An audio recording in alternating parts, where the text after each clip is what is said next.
خوف الہی سے بہنے والے آنسو۔ نحمدہ و نصلی علی رسولہ الکریم، اما بعد، اعوذ باللہ من الشیطان الرجیم، بسم اللہ الرحمن الرحیم۔ السلام علیکم ورحمۃ اللہ وبرکاتہ۔ ہم کب روتے ہیں؟ یا تو غم کی وجہ سے، تکلیف میں، ڈر کی وجہ سے، یا خوشی کے باعث، اور یا شکر کی وجہ سے۔ اور یہ بات جان لیجئے کہ رونا جو اللہ کی خشیت کی وجہ سے ہے، وہ درجے میں ان سب سے بڑا اور قیمت میں سب سے قیمتی ہے آخرت کے گھر میں۔ رویا کریں۔ اللہ کے خوف سے رونے والے انسان کے دل دھل جاتے ہیں۔ جب اللہ کی عظمت اور بڑائی ہمارے دل میں پیدا ہوگی، تبھی اللہ کا بندہ اللہ سے ڈرے گا۔ جب تک انسان کے اندر اللہ کی پہچان نہیں ہوگی، کیسے ڈرے گا، کیسے پہچانے گا اپنے رب کو؟ جس شخص کے دل میں اللہ تعالیٰ کا خوف ہو، وہ اس کی بنا پر روتا ہے۔ وہ کب اللہ کا نافرمان ہو سکتا ہے؟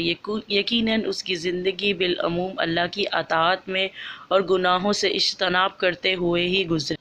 رسول پاک صلی اللہ علیہ وسلم نے فرمایا، دو آنکھیں ایسی ہیں کہ ان کو آگ نہیں چھوئے گی، ان میں سے ایک جو اللہ تعالیٰ کی خشیت میں روئے۔ سیدنا ابو ذر رضی اللہ تعالیٰ عنہ سے روایت ہے کہ رسول پاک صلی اللہ علیہ وسلم نے فرمایا، میں وہ کچھ دیکھتا ہوں جو تم نہیں دیکھتے، اور میں وہ باتیں سنتا ہوں جو تم نہیں سنتے۔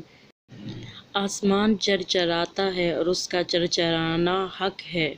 4 انگلی کے برابر بھی ایسی جگہ نہیں ہے کہ وہاں کوئی فرشتہ اللہ رب العزت کی بارگاہ میں پیشانی رکھ کر سجدہ ریز نہ ہو۔ اللہ کی قسم، اگر تم لوگ وہ کچھ جاننے لگو جو میں جانتا ہوں تو تم کم ہنستے اور زیادہ روتے، اور بستروں پر عورتوں سے لذت نہ حاصل کرتے، اور جنگلوں کی طرف نکل جاتے، اور اللہ تعالیٰ کے حضور گڑ گڑاتے۔ سیدنا ابو ذر رضی اللہ عنہ کہتے ہیں کہ میں نے تمنا کی کہ کاش میں ایک درخت ہوتا جو کاٹ دیا جاتا۔ جامع ترمذی جلد 2 حدیث نمبر 198۔ گواہیوں۔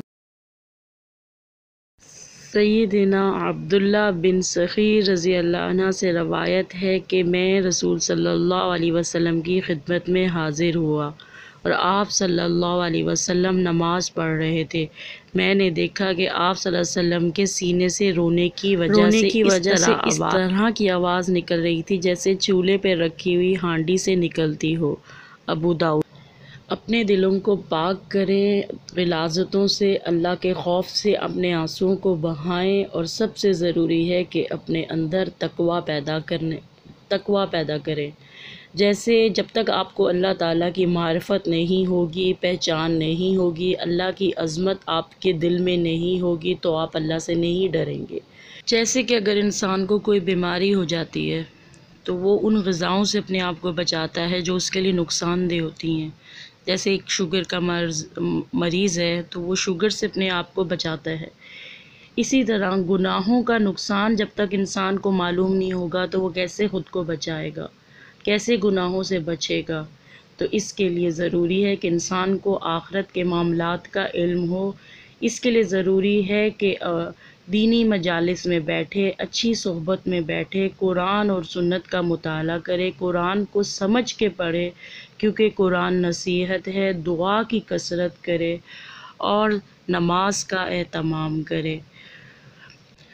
اللہ تعالیٰ سے دعا ہے، اے اللہ ہمیں ان میں سے کر دے جو دنیا میں تیری خشیت میں روتے ہیں، اور ان میں سے نہ کرنا جو آخرت کے دن روئیں کہ جس دن نہ مال کام آئے گا اور نہ ہی اولاد۔ آمین یا رب العالمین۔ سبحانک اللہم و بحمدک، اشہد ان لا الہ الا انت، استغفرک و اتوب الیک۔ السلام علیکم ورحمۃ اللہ وبرکاتہ۔